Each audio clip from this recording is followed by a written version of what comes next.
और योगी ने पूरे प्रदेश में इस आदेश को लागू कर दिया। लेकिन क्या हुआ, उत्तराखंड के हरिद्वार में भी यह आदेश फिर लागू कर दिया जाता है और यूपी का नेम प्लेट विवाद पहुंच जाता है सुप्रीम कोर्ट। अब 22 जुलाई को सुप्रीम कोर्ट ने फैसले पर अंतरिम रोक लगा दी। दुकानदारों को नेम प्लेट लगाना जरूरी नहीं कह दिया। यह सिर्फ बताना होगा कि खाना किस तरह का परोसा जा रहा है।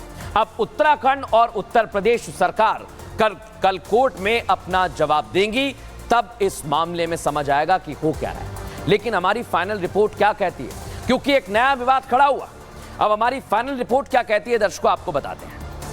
योगी सरकार कल सुप्रीम कोर्ट में अपना पक्ष रखेगी। कितना मजबूती से दिखा रहा हूं आप।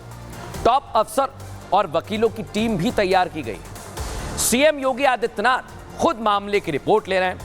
जानकारी यह भी है कि फैसले को सही साबित करने की सरकार की कोशिश हो सकती है।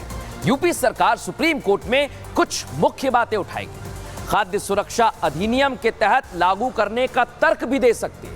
इधर योगी सरकार 4 विकल्पों पर कदम बढ़ा रही है। क्या क्या विकल्प है?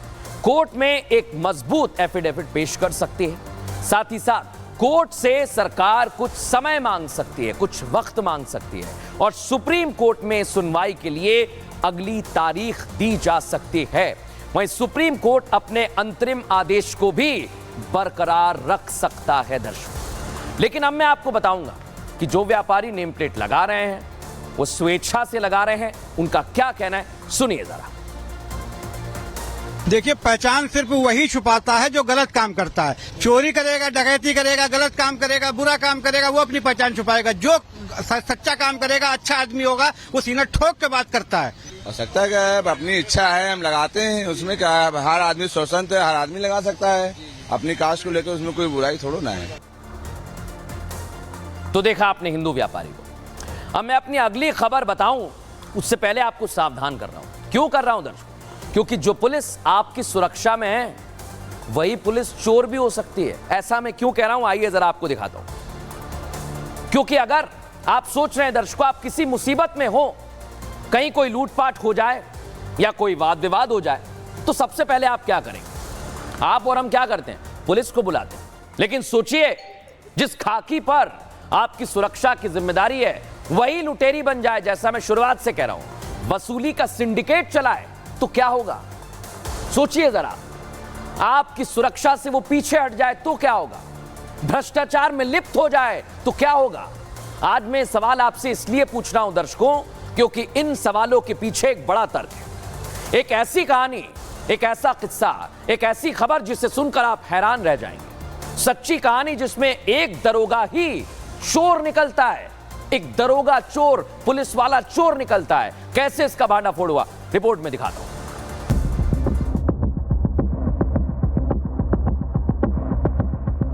वाराणसी में 2 सराफा कारोबारियों को लूट लिया जाता है। 22 जून का वो दिन था जब दोनों कर्मचारी कलकत्ता जा रहे होते हैं। तभी उनसे 42,50,000 रुपए लूट लिए जाते हैं। लेकिन यह मामला दर्ज होता है 13 जुलाई को, यानी आरोपियों को लूटपाट का सामान छिपाने के लिए अच्छा खासा वक्त मिल जाता है। मामले में एफआईआर दर्ज होने के बाद शुरू होती है लुटेरों की तलाश। इसके साथ सीसीटीवी खंगाले जाते हैं और इन्हीं सीसीटीवी फुटेज से निकलता है हैरान कर देने वाला सच। 24 जुलाई को पुलिस की टीम लूटपाट के असली सरगना तक पहुंच जाती है। दारोगा सूर्य प्रकाश के साथ उसके 2 और साथियों को गिरफ्तार किया जाता है।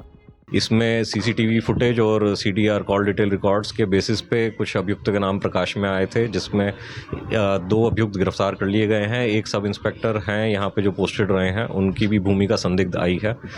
लगातार पूछताछ जारी है। इसमें 3 और अभी अभियुक्त हैं जो फरार चल रहे हैं। अभी इनसे 8 लाख के अराउंड कैश बरामद हुआ है। 2 असले और कुछ जिंदा कारतूस इनसे बरामद हुए हैं। आरोपियों की गिरफ्तारी के बाद उन्हें कोर्ट में पेश किया गया। खाकी पर दाग लगाने वाले सूर्य प्रकाश के चेहरे पर कोई शिकन नहीं दिखती। वो कोर्ट रूम में मुस्कुराते हुए बाहर निकलता है।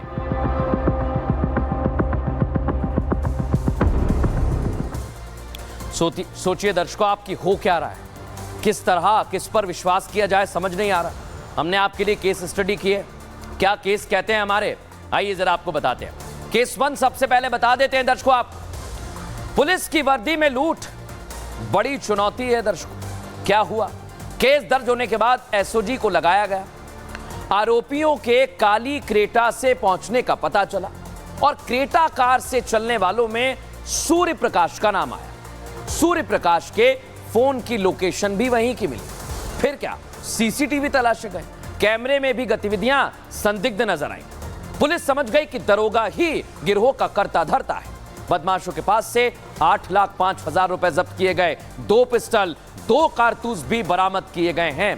केस 2 समझ लीजिए। बॉर्डर पर वसूली का खेल चल रहा है। कैसे? भ्रष्टाचार के खिलाफ योगी की पुलिस अब एक्टिव हो गई और यूपी बिहार बॉर्डर पर कार्रवाई की जा रही है। खुलेआम जो भ्रष्टाचार चल रहा है उसकी पोल खुल गई। बिहार से आ रही गाड़ियों से 500 रुपए वसूले गए। बलिया में 16 दलाल और 2 सिपाही गिरफ्तार किए गए। मौके से 3 सिपाही भागने में कामयाब रहे। वसूली रजिस्टर और कई मोबाइल भी बरामद किए गए। बलिया में आरटीओ कार्यालय पर भी छापा मारा गया। वसूली का अड्डा था यह आरटीओ कार्यालय।